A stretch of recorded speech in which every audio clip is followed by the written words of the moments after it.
JoJo's Bizarre Adventure is a really popular series, both in Japan and all over the world, and there are a lot of people who love JoJo, but some may find it hard to explain why exactly they love it so much. I'm sure some of you have been in a situation before when someone asks you, why do you like JoJo, or why should I watch JoJo? And you might say something like, stands, bloodlines, musical references, Ora Mudamada, and after stumbling over your words for a minute or so, you'll probably just end up saying, you just gotta watch it. And honestly, it can be difficult to sum up what makes JoJo so special, or even what the series is vaguely about, in just a few words. Because there are so many different aspects to the series that make it what it is. In the book Manga in Theory and Practice, written by JoJo's creator Hirohiko Araki, he goes into great detail on what he believes are the 4 fundamentals of manga structure: themes, characters, story, and setting. And what brings these 4 fundamentals into fruition and holds everything together is the art. So when looking at Araki's philosophy for writing manga, you can almost immediately see how this concept has been applied to JoJo's Bizarre Adventure, and helps us the readers understand why the series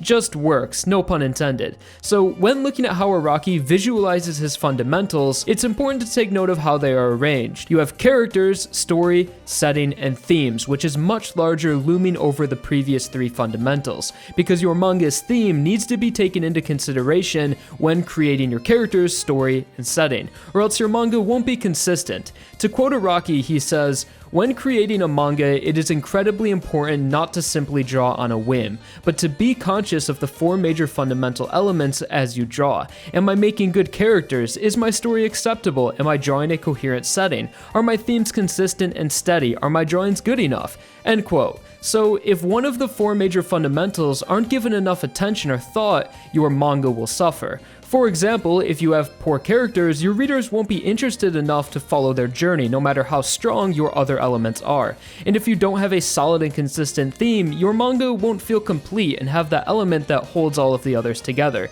And if your art isn't strong enough, then you won't be able to properly express all of the other elements. So you could only imagine how difficult it is writing manga and constantly trying to keep all of your fundamentals in equilibrium. But by far the most important fundamental that should be given the most attention is characters. Araki himself says, of the 4 major fundamentals, characters are supreme. If you have effective characters in place, you will be undefeatable. Taken to the extreme, this means that compelling characters negate the need for a story or setting. That's how incredible they are. And after hearing this, it's clear how Araki feels about his characters, and this is reflected in JoJo, as the series' characters are undoubtedly its strongest element. So in today's video, we'll take a deep dive into how Hirohiko Araki makes a character, broken down into 5 chapters. Pre-planning, creating protagonists and antagonists, how to create empathy, the difference between creating men and women, and Araki's influences. So let's get started by looking at how Araki prepares to make a character. I mentioned earlier Araki's book, Manga in Theory and Practice, and throughout this video I'll be citing Araki from time to time because that's largely where I found the most information on Araki's character writing process. So to quote Araki on his character pre-planning process, he says, "When I'm creating a new character, before I do anything, I always write a character history. I have done so for over 40 years, since before JoJo appeared in print. To me, it's akin to a chef's secret seasoning." And here is what that character history sheet looks like. It's pretty impressive, isn't it? Especially when considering Araki has filled one of these out for every major character in all of JoJo, and probably even for some of the better written minor villains too, like La Squadra from part 5. Although I doubt Araki writes one of these or completely fills it out for absolutely every character, because in some cases it just wouldn't be necessary, like a lot of the part 3 minor villains. But I think it's cool that you can really tell when Araki goes through this process because it works. It's like how Araki compared this process to a chef's secret seasoning, and for a lot of main cast members and great minor villains like Risotto, Rikio, Ringo Rodagen, and Damo Tamaki, you can really taste Araki's spice. It's also interesting to look at just how much detail goes into the character history sheets. You have the more important traits like height, weight, personality, special skills, and fighting styles that give you a good idea of how to draw the character and how they'll behave in fight. But there's also the most minor details that may never even be revealed in the manga. So why write them? Araki says, not everything in a character's history sheet will end up on the pages, but it serves as a necessary base to determine how characters will react to the situations in which I place them, which makes sense to always keep consistency, and is why Araki will write traits like left or right-handed, religion, criminal record, education, sexual history, do they have any plants or pets, hobbies, likes and dislikes, and so many others. But with all of these different categories, it might be difficult to know where to start. You could just start filling out whatever category the idea for the character starts with, or maybe even a name would be a good place to start. But interestingly, Araki begins every character's history sheet with the special skills category. He says, when I'm writing JoJo, I'll often think of a character's stand before anything else, which means the first item I fill out on the character history sheet will be the character's special moves and abilities. Let's say I think of a character who can stop time. I'll start there and see where that leads me. Do they need to be muscular to stop time? What about their appearance? Is there any kind of hairstyle that might have something to do with time? How would their relationship with time be reflected in the decor of their room, and so on? Which is surprising to hear because I always thought that characters' stands were based off of their personalities, but it turns out everything about a character, design and personality are based off of their stands, which explains how Araki is able to create some really great characters whose stand and person connect on so many levels, like Fugo and Purple Haze and Josuke and Crazy Diamond. And after hearing Araki talk so much on his character creation process, you can sort of deconstruct these characters. Going back to Fugo and Purple Haze, for example, so Araki would first come up with the idea for Purple Haze, a very violent and ferocious stand with immense power, and then he would move on to the character. So what kind of character would possess this stand? How about someone with a temper that keeps their anger bottled up inside them, who's angry at themselves and angry at the world, and when their temper gets the best of them, they unleash that same pain they feel within to everyone around them like a virus. And you can go through this same process with some of your favorite characters in the series and probably find some nuance between the stand and stand user relationship you may not have noticed on your first read or watch through. And that's how powerful a simple character history sheet can be, especially in JoJo when each character is created to complement their ability. Araki says he got the idea for his character history sheets from seeing actors preparing for roles in Hollywood, saying an actor playing the part of a police officer might go to a police academy and learn how to move and act like a real professional. The audience can tell in an instant whether something feels natural or not, and the characters must strive to avoid giving performances that will shatter the suspension of disbelief. But when the details come across as real, they become a powerful tool to bring the role to life. And that's generally how Araki prepares to make a character, which in theory sounds like a pretty foolproof system and a very thoughtful start to a great character. So if someday I ever decide I want to write fiction books, I would definitely make some character history sheets of my own. So we've established how important characters are, but among all of the characters a mangaka will create, there is one that must stand above the rest, and that is your protagonist. Protagonists are key to a successful manga, and in some cases can carry an entire series given the proper motivation. Take the manga Naruto, for example, written by Masashi Kishimoto, one of the most successful manga of all time, and a lot of the series' success can be attributed to its protagonist Naruto and his motivation to become the next Hokage, a title given to a village's leader and generally the strongest shinobi. Here's what Araki has to say about a protagonist's motivation. The most important part of a character is their motivation. What does your protagonist want to accomplish? If you can't clearly communicate their motives through their actions, he or she is not a complete character. Araki uses Goku from Dragon Ball as an example to further explain the importance of motivation, and his words will also explain my Naruto example from earlier, and why a simple motivation can be so compelling. His motivation is to become stronger and stronger. It's a simple motivation that's easy to understand and has been shared by every boy, which then makes room for deeper examination. Why does he want to become strong? What will he do when he does? Because of this, readers can connect with the character and share in the emotional highs and lows. But other than wanting to become strong, what else would be a good motivation for a protagonist? Well, let's look at JoJo for example. Araki generally seems to stray away from the typical pursuit for strength, and makes a lot of his protagonists reactionary, as in their motivation is determined by the antagonist, and our hero's journey begins in reaction to what the villain has done. For example, Jonathan reacting to Dio doing a whole lot of evil shit, Joseph reacting to the awakening of the Pillar Men, Jotaro reacting to Dio awakening and doing more evil shit, and Josuke reacting to a serial killer tormenting his hometown. Although later in the series, JoJo's motivations have a bit more variety and become more proactive, like Johnny's journey towards self-improvement and Giorno really being the first JoJo to take the initiative and fight against the evil in his world before it's directly threatened him, which creates a nice little parallel between Giorno and his father Dio, as they both have a dream and actively work towards their goals. Here's a list of what Araki considers strong motivations, and you can definitely see how he's applied some of these to JoJo's protagonists, as well as how these are present in other popular shonen manga.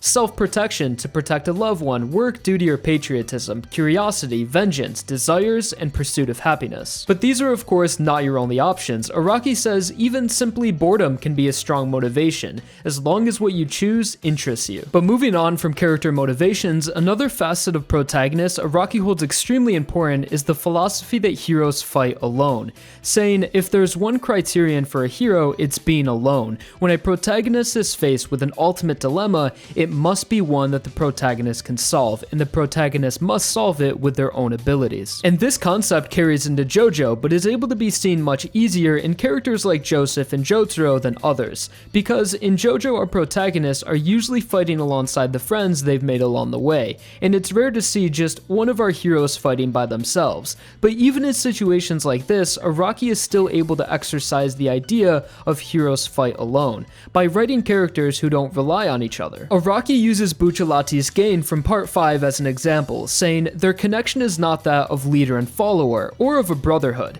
and when they fight, they each stand on their own. Fundamentally, characters who cannot fight without the aid of another can't be considered heroes. When an audience sees someone dragging others into a fight, they can't help but say, hey, don't rely on others, do it yourself.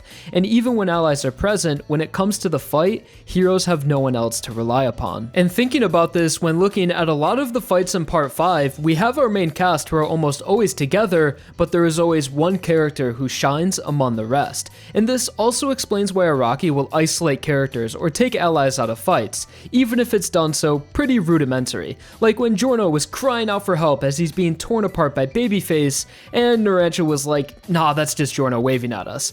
But if Giorno had helped during that fight, he wouldn't come off as a strong character who can hold his own, and he wouldn't have grown, as in this fight was when he learned his gold experience could heal himself and his allies. So when Araki is creating his protagonist, these two fundamentals are generally what he focuses on the most, a strong and relatable motivation that aligns with most readers' sense of morals and self-reliance. But how about creating villains? Araki believes that the allure of evil characters is their ability to express the ugly side of humanity, saying when an evil character freely exhibits those normally hidden desires and acts in a way the readers cannot, the readers can find great catharsis. By providing an outlet for those ugly feelings that we all share, you can depict a more lifelike range of emotions than those of only goodness, and in doing so, you can more effectively evoke readers' empathy. But it's not as simple as just making a villain perform acts of violence and terror, because you have to write your villain in a way that can explain the reason why they act that way, and ideally in a way that creates empathy,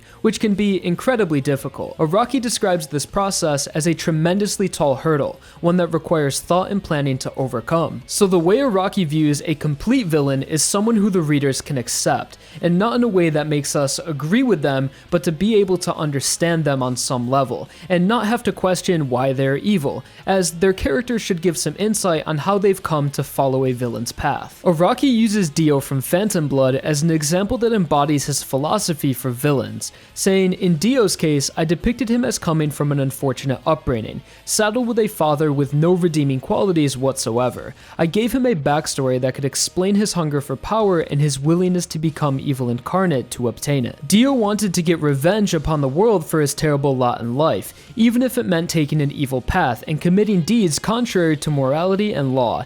In the end, I think readers were able to accept that. But this alone doesn't complete your villain, as there is one other key ingredient to ensure a successful antagonist, and that is to create a duality between your villain and hero. Without consciously creating your villain to contrast your hero, you'd be wasting the potential of your manga, because what use would two great characters be if there was no thematics in place to complete them? Let's look at Josuke and Kira from part 4 for example. In essence, these two characters complete each other, as what one isn't, the other is. And this can be viewed from a simple yin and yang perspective, one just and one evil. But when we have stands, it gives Araki the opportunity to amplify the contrast between characters. Kira and his Killer Queen can destroy whatever they touch, while Josuke and Crazy Diamond are the polar opposite and can restore whatever they touch. But even before stands, this contrast can be done by simply the way you draw your characters. Araki says, with Jonathan and Dio, I base their characters off of the duality between light and shadow. I use black and white contrast in my drawings to set them apart. And something as simple as the contrast between Jonathan and Dio can really elevate the relationship between hero and villain, and almost have a subconscious effect on the readers that makes it feel like these two characters were born to be enemies. And that's a general idea of how Araki goes about creating his protagonists and antagonists and the relationship between them. A manga that's unable to create empathy is a manga without life, and in turn cannot be a success. In order for people to care about characters, they need to be able to understand their feelings and share those feelings. Be excited when the characters are excited and feel the heartbreak of characters' low points and deaths. But how do you create empathy with simply pen and paper and have readers genuinely care for your characters? Well, part of it is everything we previously mentioned, like making a character feel real through their history sheets and having a motivation that morally aligns with most people. Araki believes that a character with a righteous motivation is a surefire way to beget empathy, saying the three principles of Shonen Jump are friendship, effort, and victory. Likewise, shonen manga readers will strongly empathize with what they feel is good and right, and will reject that which they feel is unethical. But it's not as simple as just making a character a perfect image of justice that can do no wrong. Araki says that this type of character will come off as fake and unlikable. He also uses Death Note's Light Yagami as an example of a character who walks a fine line between empathetic and rejected as unethical, as in each chapter of Death Note, the reader's opinions on the character can change, and will question whether or not Light is someone they can morally align themselves with, but due to the gray mold dilemma Light faces, that doesn't make it an easy decision and captivates the readers. So looking at the characters Araki has created, in his earlier works he definitely followed the three principles of Shonen Jump closely, making Jonathan an almost too righteous character, but because of the nature of JoJo being a generational saga, Jonathan was an exception to the rule, because his character was setting the foundation for what it meant to be a Joestar. So later in the series, Araki would be able to create characters like Joseph and Jotaro, who would be more unethical than Jonathan, but because they are Joestars and carry the same blood as Jonathan, we know they are good people. And as JoJo continued, so would Araki, pushing his characters more towards the border of empathetic and unethical, eventually creating the character Johnny, who I would say is the most morally gray protagonist in the series, and as a result feels the most real. But when your characters express very human desires that can impact their sense of morality, it can be difficult to win them over to your readers, and this is where Araki uses bravery as a means to create empathy. Upcoming spoilers for JoJo Part 7, so if you haven't read Steel Ball Run yet, you can skip to the time on screen now. Imagine not having read Steel Ball Run yet. Wow. Anyways, Araki uses Johnny as an example, saying, I often have my characters display bravery in my stories. In JoJo's 7th arc Steel Ball Run, the villain, President Valentine, under attack by the hero Johnny's stand, begs Johnny to let him go and offers to bring back Johnny's dead friend from another dimension. Johnny struggles with the choice whether he should bring his friend back to life or defeat his enemy. Readers are drawn in by the suspense. They want to see how he will overcome this dilemma, and they will keep turning the pages in anticipation. And as we know, Johnny overcomes his selfish nature and chooses to defeat his enemy and have his friend remain dead, ultimately redeeming his character in the reader's eyes, through the empathy felt towards his bravery. And although there are many other ways to create empathy in manga, these are a few of the techniques Araki uses most and commonly implements into his characters.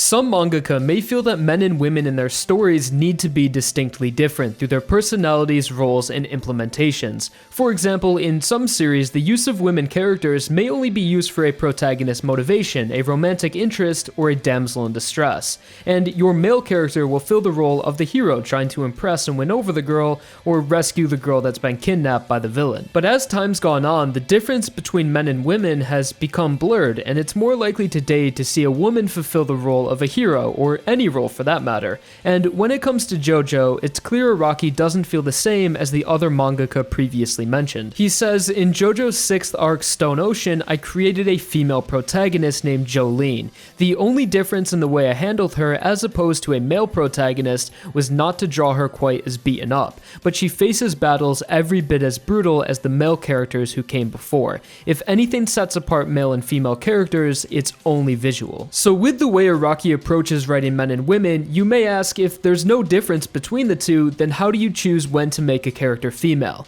Especially since women characters are a minority in JoJo. Araki says, it's purely a matter of your own taste. Take Yasuo Hirose from JoJoLands, who I made a variation of Koichi Hirose from Diamond is Unbreakable. Koichi represented friendship, but I wanted to add romance to JoJoLands, so I made the character a woman.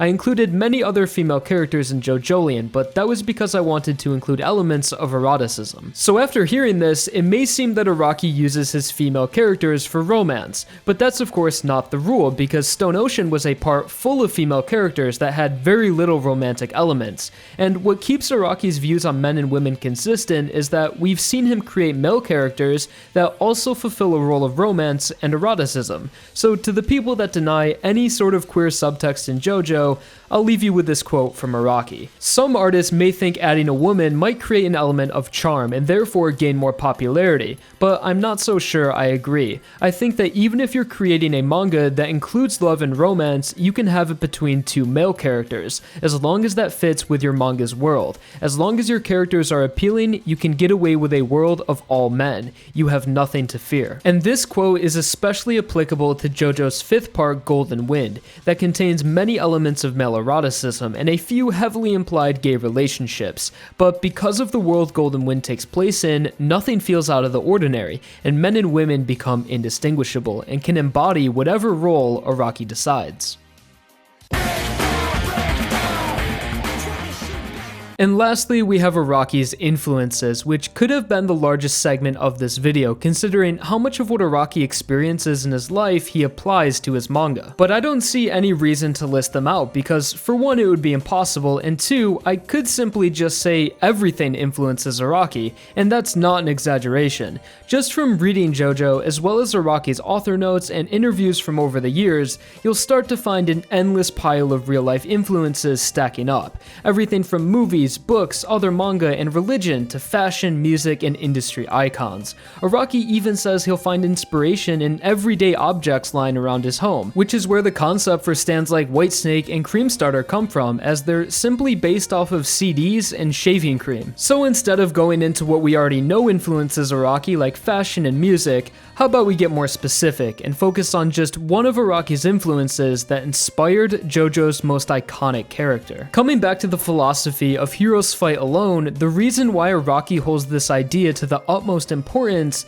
is because of Clint Eastwood, saying Clint Eastwood's leading roles embody this image of a hero. My father took me to see my first Eastwood film, The Good, the Bad, and the Ugly, when I was in elementary school, and that image has remained unchanged ever since. Of my characters, the one who most markedly reflects the ideal heroes of Eastwood's roles is Jotaro Kujo. Just the way he stands, Eastwood projects a commanding presence backed by intelligence and discipline. As a character based on that image, so too does Jotaro pose an intimidating figure just by standing with his hand in his pocket. So to get into some light causality for a moment, if Araki's father never took him to see The Good, the Bad, and the Ugly, Araki may have developed a very different idea of what makes a hero, and Jotaro may have never been created. But thankfully, Araki did see the movie, and his Clint Eastwood arc came to its climax in 2012, when Araki had had met Eastwood and he performed Jotaro's signature pose, which I'm sure for Araki was a very special moment in his life. But now I think we've reached the time for a conclusion, so I hope this video and everything we talked about gave you a good idea of how Hirohiko Araki makes a character, and maybe even gave you a new appreciation for the characters within JoJo, after hearing how thoughtful their creation process is. But of course, this is not everything, as I'm sure Araki has a few hidden secrets, and throughout the rest of his book and within interviews, you can find a whole lot more on how he makes a character, like specifics of how he decides to draw characters and the importance of clothing and accessories. But this video has gone on long enough, and let's just say it's better for you guys to go out and learn more on your own. I also feel like I'm obligated to encourage you guys to go out and buy Araki's book, Manga in Theory and Practice, considering how helpful it was in the making of this video. And it's also a great way to support Araki directly and his work. But for now, thank you all so much for watching. Like the video if you enjoyed, and subscribe for more. You can follow me on Twitter, Twitch, and join my Discord, all linked in the description. So with that said, till next time, and have a great rest of your day. Peace.